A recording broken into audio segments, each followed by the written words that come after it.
So we're going to the next presentation now, which is going to be by Dr. Bidemi Ologunde, which is titled The Borderless Job Market, Understanding the Digital Platform Work. Dr. Bidemi Ologunde is a published author and cybersecurity expert based in Florida, USA. He is a proud graduate of LAUTECH University of Technology with a bachelor's degree in electronic and electrical engineering in 2009. His master's and PhD degrees were from University of South Florida in Tampa, Florida. He specializes in cyber threat intelligence, military communication network security, analysis of cyber military operations among global superpowers. He has served in the United States military and also worked for private organizations as well as academic institutions in the United States and in other countries. Please permit me to introduce Dr. Bidemi Ologunde. Please, Dr. Ologunde, you have the floor. Thank you very much, sir. Hello, everyone. It's nice to be here. I want to say thank you to the organizers. Professor Ologunde, I appreciate the opportunity, sir, to present today. 1 second while I pull up my screen.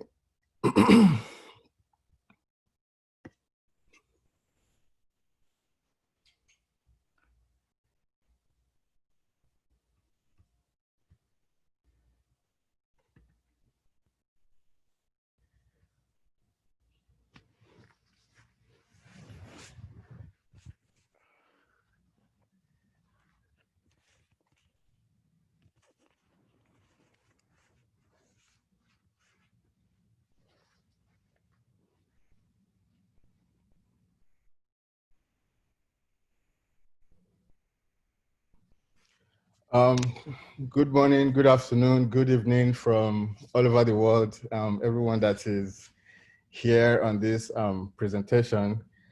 Like I started with, I want to say thank you to Professor Ologunde for putting this together. By virtue of existing protocol, the Vice Chancellor, sir, Professor M.O. Ologunde, I want to appreciate your good work, your great work in my life personally, and also my mom, Professor Mrs. A.O. Ologunde, for showing me the importance of education from a very young age. My sincere vote of thanks also to the professors and the doctors in the Department of Electrical Engineering, LAUTECH University of Technology, where I got my bachelor's in elect in 2009. I saw Professor Joe yesterday on the during his presentation. I think I also saw Dr. Adeyemo. My sincere gratitude as well to Professor Z.K. Adeyemo. He was my supervisor during my undergrad project. I also see Dr. Kilola online. Also, I see Professor Joawo. And a few other of my fathers and uncles from LAUTECH. I say very, very much thanks to everyone. Thank you for, I can't be here if not for everybody that has taken interest in my success and my education. I appreciate everyone. Thank you very much. So my presentation today is going to be on the borderless job market and looking at understanding digital platform work. By virtue of background, I got my bachelor's in LAUTECH, master's and PhD at the University of South Florida. I got a master's in Homeland Security from Arizona State University, and also a graduate certificate in counterterrorism from the State University of New York at Albany. Going ahead, my presentation is going to be outlined as follows. I'll be looking at the global COVID-19 trends and the pros and cons, the skills needed to succeed in this new normal digital environment, and then I will provide a summary and wrap up. So the trends that COVID-19 has caused, we see a lot of companies and organizations, universities having to to do more flexibility, adapt in so many different ways. Twitter, for example, they said all their employees will now work remotely from home permanently. In Facebook, 50% of the employees will work remotely in the next 5 to 10 years. For Google, majority of the employees are working remotely until next year, and several other organizations and universities as well. So in the United States, we see so many universities doing a lot of online studies, classes that were supposed to be online, that were supposed to be in person, are now moved online. Companies, the same thing. Even companies that like drug labs, they have modified the way they work so that some employees will come to work Monday, Wednesday, Friday. Some employees will go to work Tuesday, Thursday, Saturday. So many different ways is how companies and organizations and universities are modifying their operational procedures. What this means is that hiring processes as well will be modified, because a company that requires their new employees to undergo maybe 1 or 2 week training when they get the job will now have to modify that so that they will still hire these people, but then the training process is different. The training for the existing employees already is going to also change. So many different things are changing by virtue of this unexpected pandemic. And the point is, everyone should be willing to make that change. I have here the pros and cons. So what we know as the knowledge economy is where emphasis is placed on what people know. At the end of World War II, there was this emphasis on market economy. We see countries like the United States, UK, France, Germany, their economies began to grow because they embraced the market economy. They opened up their exports and imports. They began to use ships to conduct trade across the Atlantic Ocean. So that was the beginning of the market economy, when the rich companies, the rich countries were known as those countries that opened up their borders to conduct trade internationally.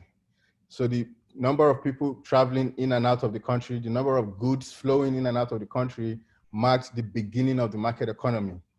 Now we are seeing the rise of the knowledge economy, and it coincided with the beginning of the internet. So around 1988, 89, the internet began to expand, and a lot of people began to use the internet for communication, for trade. So now the knowledge economy is, of course, marked by the rise of the internet. And how market economy started by physical trading of goods and services. Now everything is online. So people buy and sell online, people engage with each other online, interact online. So all of this has shown that the knowledge economy is here to stay. However, a pandemic can also be a catalyst, like one of my colleagues said earlier, a catalyst that would now underline this knowledge economy so that we begin to see it in a different light. And we now realize, okay, we don't need to physically be somewhere before we can learn, before we can work, before we can interact or have a webinar like this. So everything is now going to be more emphasized just because of this pandemic. In addition, credential innovation is going to become more efficient. What do I mean by credential innovation? We talk about people having jobs and applying to a job and getting employed, but then because everything is now going to be online, for example, my resume, my CV will now be more detailed, because the job I need, maybe I need to be able to work under pressure, I need to be able to manage my time effectively. There's now going to be additional skills. So working under pressure, semicolon, working under pressure from home, because that presents a totally new way of seeing things. Anybody can work from home, anybody can do what they ask them to do, but when you have to do it from home, you need a lot more focus. You need a lot more determination. You need to be able to manage time effectively, because just by working from home, there's a lot of distractions to take your mind away from what you're doing. If you have to attend a class, Going to class may help because you know you're physically present in class. There's nothing else to do. You can't be on your phone. But if you have to be in class at home when you can be doing 10 other things at the same time, then that brings us to the question of how focused are you? So these are the micro credentials, not just bachelor's in this, master's in this, PhD in this, but also, can I stay focused when I need to? Can I avoid distractions when nobody is looking over my shoulder to say I shouldn't be distracted? So, and then we see talent analysis. Companies are now embracing technology to actually identify talent. Job interviews are now conducted online, so that element of body language, when the interviewer can assess your body language to know, okay, does this person really have this skill? It has been removed. So companies are now going to embrace more detailed ways of assessing talent, so that they would say, okay, this employee says they can do this.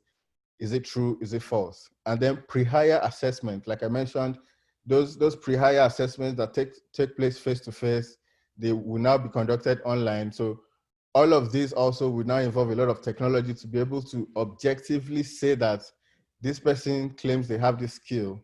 How true is this?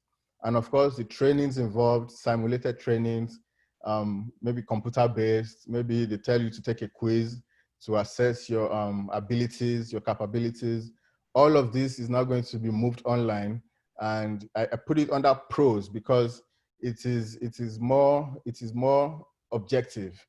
So we are removing the instance of subjectivity when an interviewer can say, because you look this way, you look that way, I won't give you the job. But now everything is going to be done through the computer from any part of the world, regardless of who you are, you would get a job just because all of these micro credentials, talent analysis, pre-hire assessments, and simulated trainings are free and fair because it is now being handled with technology.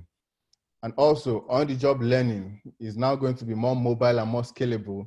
I can decide to learn more about leadership training. I can decide to learn more about focus and determination on my own time at my own pace. Even if I sign up for the course online, I can say I want to wake up early, 6 a.m., do 1 hour of that training, continue later in the day around 1 to 2 p.m., and so on and so forth, compared to previously when companies do it and they devote a time of the week for all employees to do that same training, regardless of your schedule, regardless of where you come from, regardless of whether you have to pick up your child from daycare or not. You have to do it at this time, otherwise you lose it. So all those on-the-job training will now be more flexible. Even for academics, there's all these conferences we can attend, and if we can't physically attend, it's going to be recorded, and we can always watch it later and then get the continuing education units for that conference to mark that, yes, I attended it and I passed it, and so on and so forth.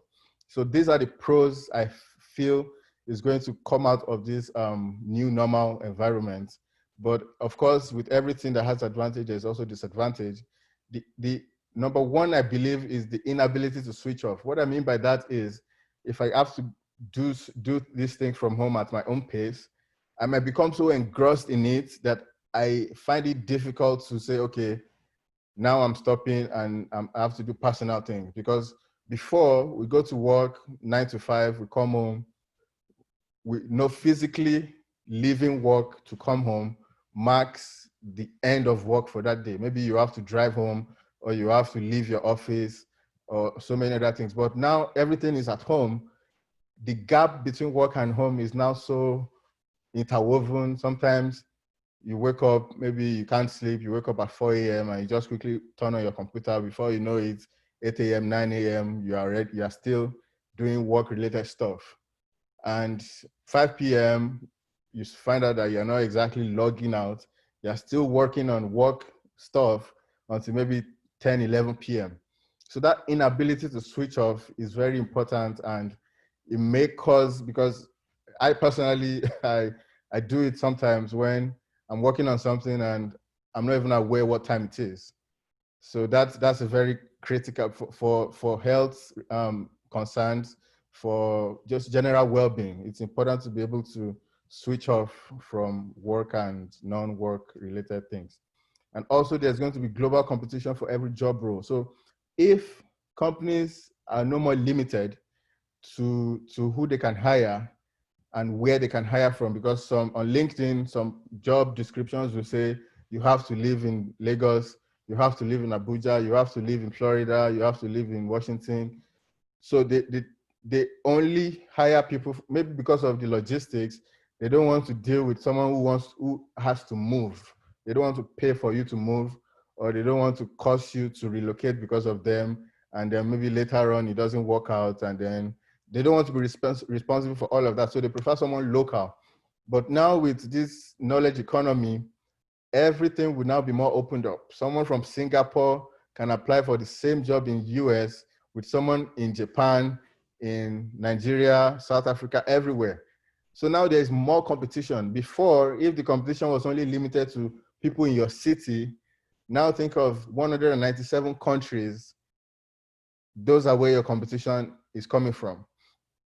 So there's going to be competition for every single job role, which would mean lots less hiring percentage, and maybe there's higher job turnover. That's another issue to consider. And also the cost of living adjustment. So in the US, for example, someone working in California compared to someone working in maybe Atlanta, they will get paid differently, because the factor that would be taken into consideration is California has a higher living expenditure, Atlanta not so much, and maybe another smaller state, North Carolina, South Carolina, or so stuff like that. But then if every job is now online, everybody is now working from home, they don't have to pay you cost of living adjustments. Who bears this cost? Is it the employee? Is it the organization? Because some organizations put that into their annual budget, that they would hire someone from this state and they will pay them. So the board of directors would approve that money for the organization based on what human resources department tell them. But if that is no longer possible, then the companies, the institutions would have to cut their hiring budgets. And of course, the employees that were banking on getting this housing allowance would also have to remove that from their forecast. So that is also another factor. And of course, the human connection is one of the major factors to look into when this borderless job market kicks in. Some people prefer the company of other people, even when they're in the office. Just that 5-minute break to just chat with your colleague next door, or just get up, take a walk, go and get coffee or something like that.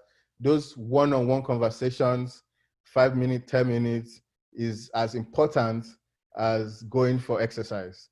But with working from home, with the borderless job market, with digital working environments, that human connection is not limited to phone call, Zoom call, or texting people on WhatsApp and so on. So unless you get out of your house and talk to your neighbor on the street, or like the physical human connection will be a challenge. And we have to be ready to, I guess, face that, deal with it in so many different ways. And the next slide I have is the skills that are needed to succeed in this new normal environment. So the first on this list is adaptability and flexibility. The ability to change direction is important for everybody, regardless of age or gender or economic status. When COVID-19 became rampant in March, everyone had to adjust. Maybe you had a child that was going to daycare every day by 7 a.m.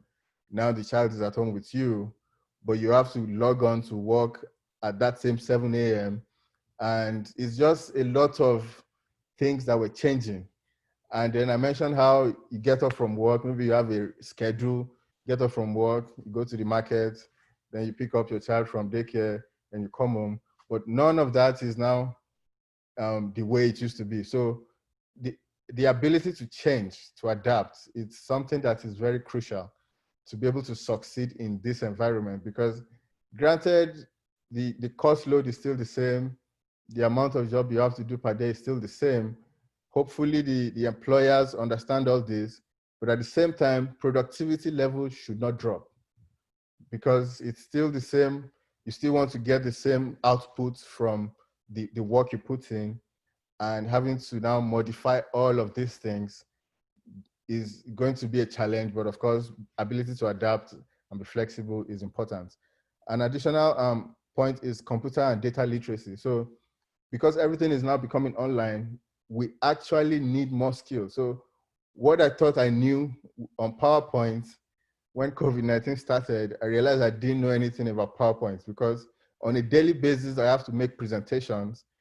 And before, when I go to the office, I'll just print something out, show my boss.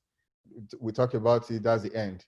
But now instead of printing out, I cannot print out again because there's no more office to go to. Now I have to make PowerPoint every day. And I realized the way I used to make PowerPoints, making PowerPoint every day now is no more efficient because is like what doing PowerPoint for 1 hour because I want to make a 5-minute presentation. So now I have to actually go and learn PowerPoint. So on my resume, I used to put, oh, I'm proficient in PowerPoint. And now look at it, I said, no, I'm actually not proficient in PowerPoint because the things I thought I knew, I did not know them.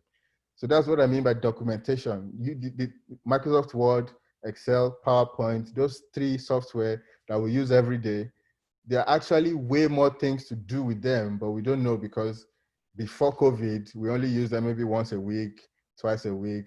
But now that I have to use it every day, I realize, okay, I need to learn more.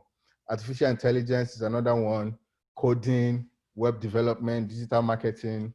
Dr. Ogunleye talked about how websites can be easily done, and it's actually not too technical.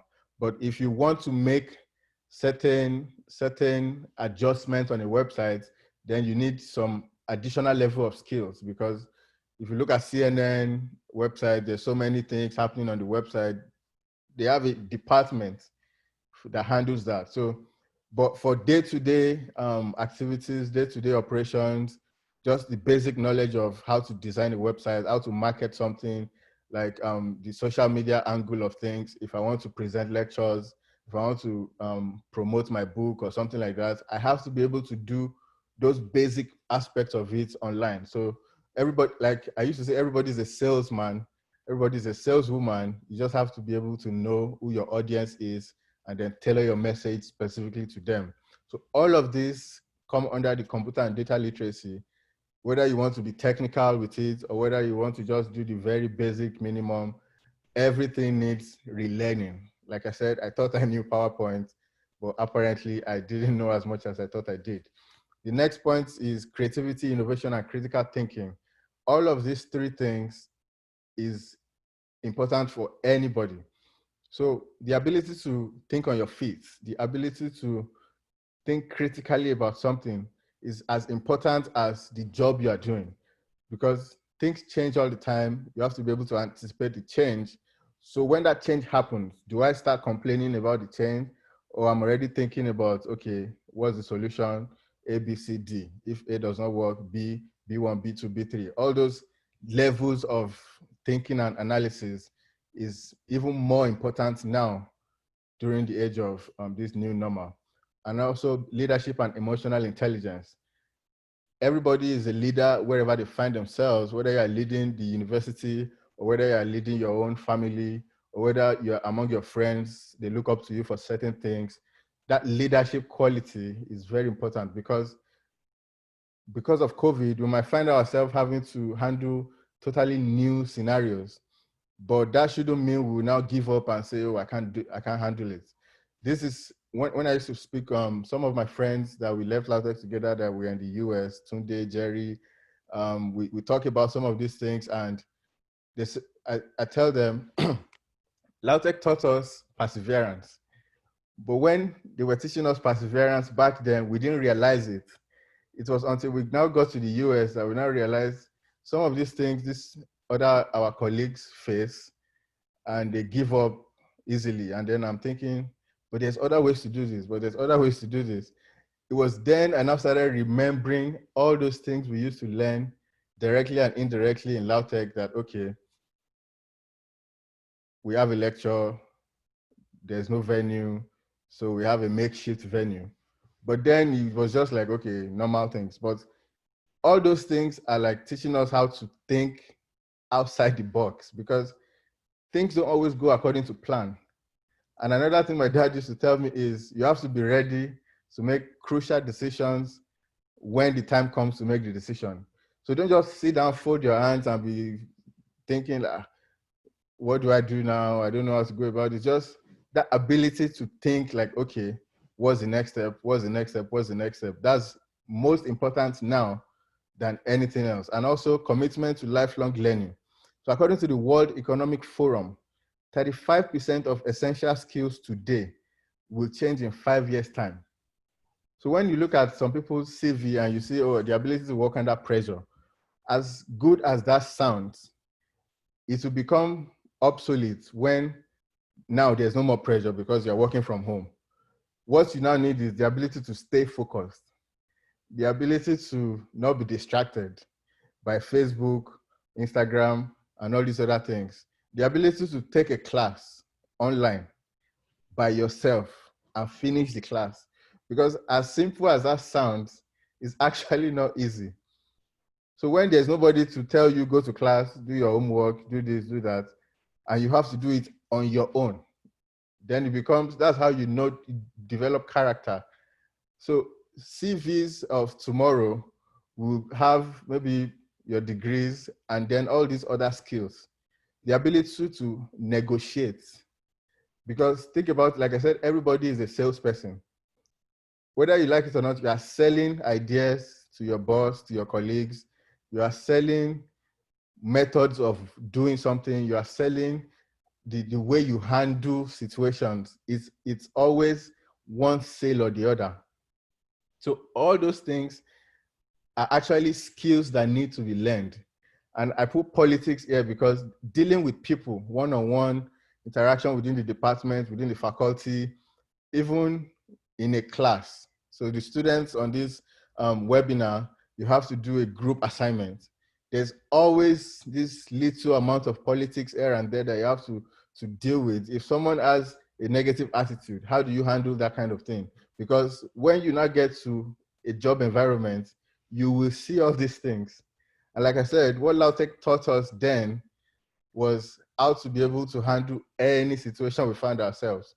In final year, I was class rep for maybe a few months, and I was able to realize I need to be able to get along with all these different caucuses within the department.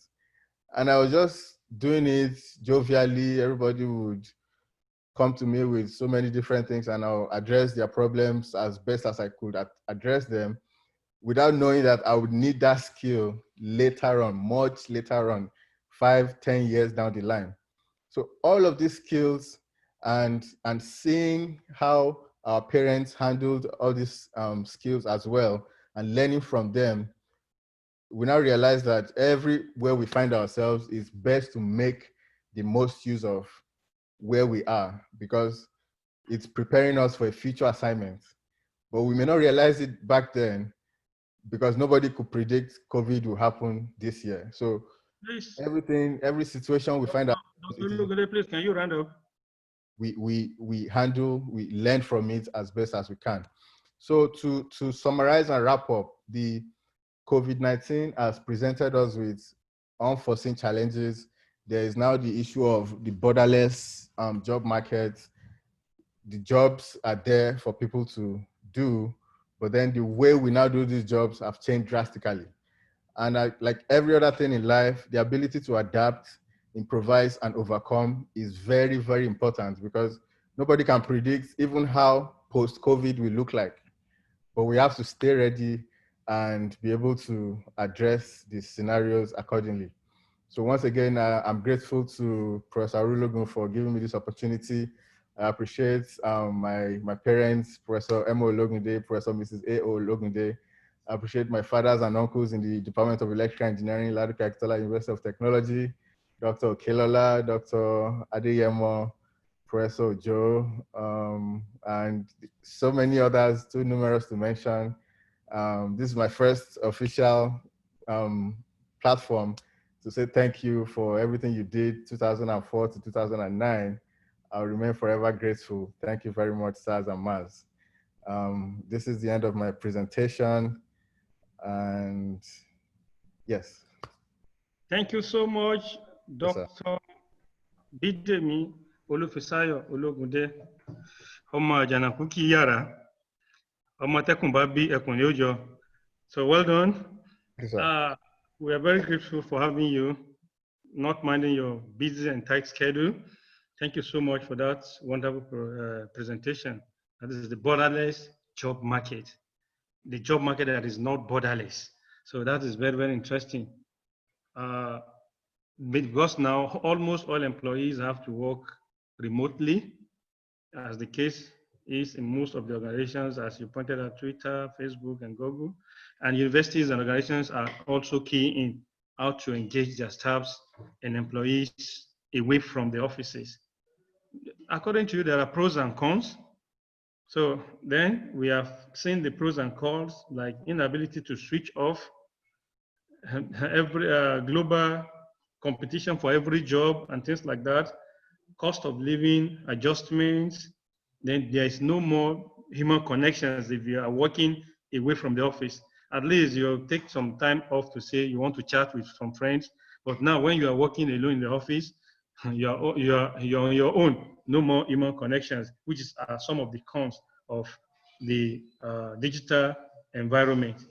Well, the skills that are required, you need to be adaptable and flexible these days.